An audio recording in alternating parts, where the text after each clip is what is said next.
Some years ago for Senator Bernie Fowler, who said he wanted to wade out in the river and be able to see his feet. I thought, well, that could have political advantage if we could just make a law that we'd be able to see our feet when we wade in the river. That'd be a good law. We will wade into this river, take the hand of kin and kind. With troubled hearts we join together, water-bound for peace of mind.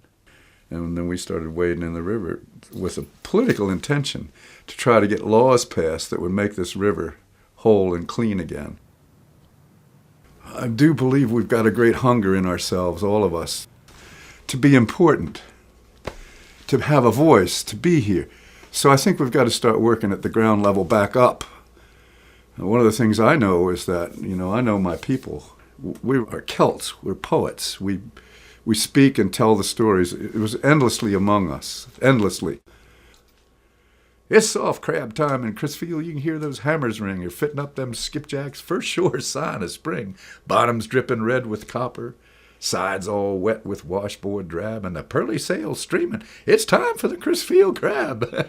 There goes old Duffy and the Hattie. Fred Taws and Nancy B. and 1,000 other sailboats to windward and lee.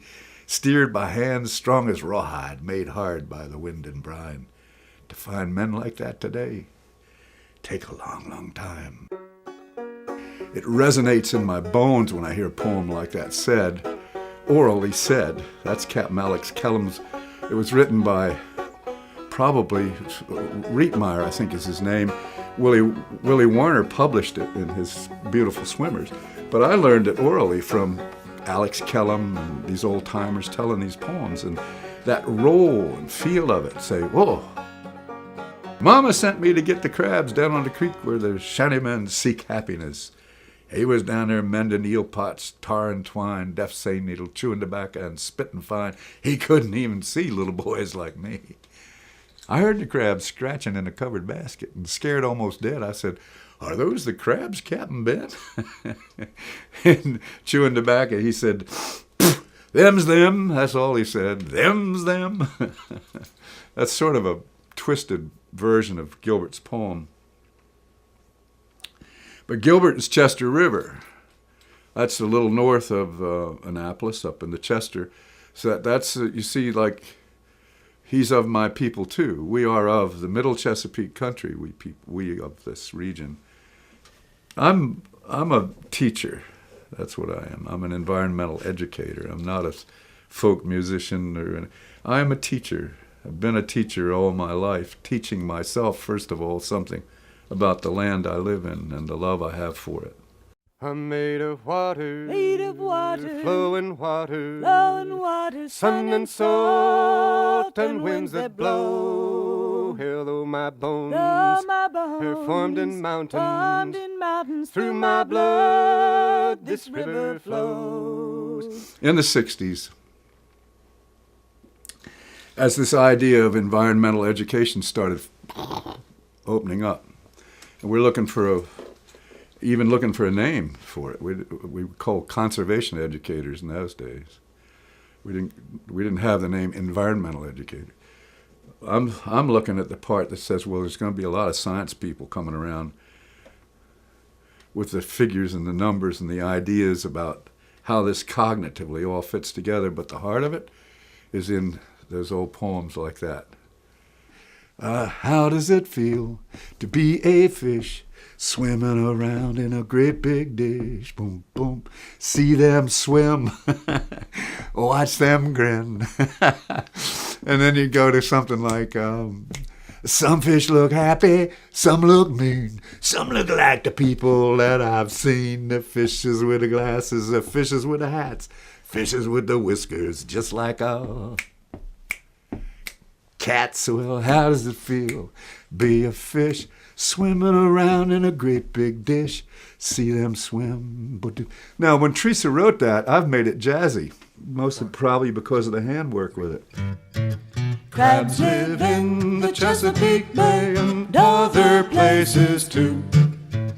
We are glad this very great day to show our crab to you. I remember 45 years ago, I started out at the Chesapeake Biological Lab thinking, oh, I've got to teach people about blue crabs.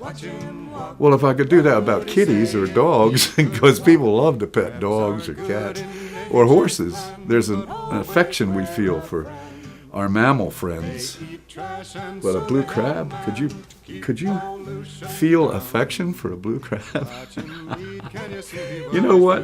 In 45 years I've developed that. I actually have an affectionate sense of the blue crab. Why? Because I've told her stories endlessly. Because I've sung her songs. Watch him eat, can you see what he's doing? Watch his mouth count the parts that are moving. Watch him swim. Watch him walk. What would he say if he could talk? And you go into schools endlessly singing that with kids and animating it, you know. Crabs live in the Chesapeake Bay and other places too. We are glad this very great day to show a crab to you. You do this again and again, and the first thing you know, you're in love with that blue crab. You are. And you learn to animate your love for the creature. You learn to do that through your songs and stories. And then living with old people that I've lived with, Captain Alex Kellum, Captain Susanna Brinsfield, Captain Watt Herbert, Captain Susie was a remarkable woman out of here. Well, you know, these old people are part of my mythology, and they're here. When I'm speaking, they're here. They're all living. They speak right through me. Even men like Dr. L. Eugene Cronin, director of the old lab I worked at, sitting right there, right in the middle behind me. Some who've hunted that crab till its end, you know. Some who know where it is and get it and kill it and eat it, which I love to do too. But it's like, out of all that you learn from those old misers that hunted the blue crab. They are so like the blue crab. They are. They're animated in its life. That there's more to all of this than we ever imagined.